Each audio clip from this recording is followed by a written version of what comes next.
the tide is coming up, so a lot of this kelp is about to be covered. And so let's see if we can find anything in it in the next 10 minutes before the water comes up. This is the first guy that I saw. This one is a 18 scaled worm, which is a kind of scale worm, which is in a subcategory of the bristle worms. So if you remember, I commonly find this green leaf worm, which is another bristle worm. However, this guy really does look bristly, so I would not touch this one. Yeah, he was kind enough to flip over and show us his belly, which has those two white stripes. And then on the top, he does have those scales.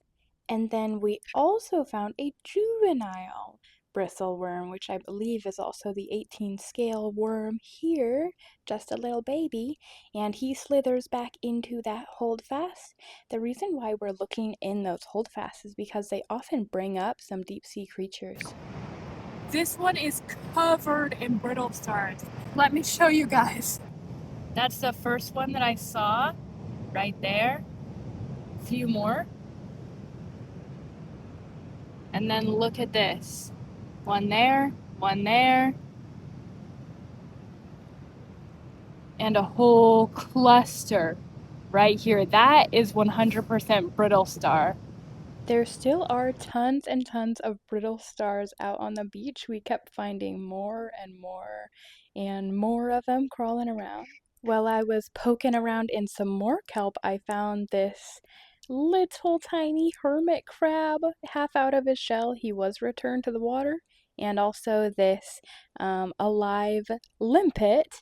Typically, when you watch my videos, we will look at all of these cute little shells. They're often pink, but this is one that's actually alive. And this, unfortunately, is the vertebrae of a bird.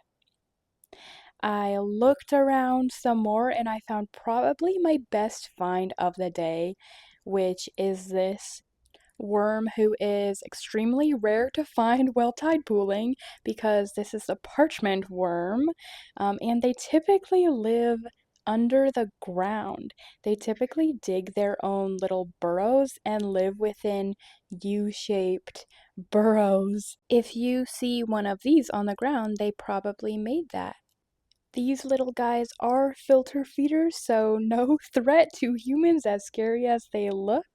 And that black part that looks a little bit like intestines is actually just part of the worm. This is what they'd look like underwater.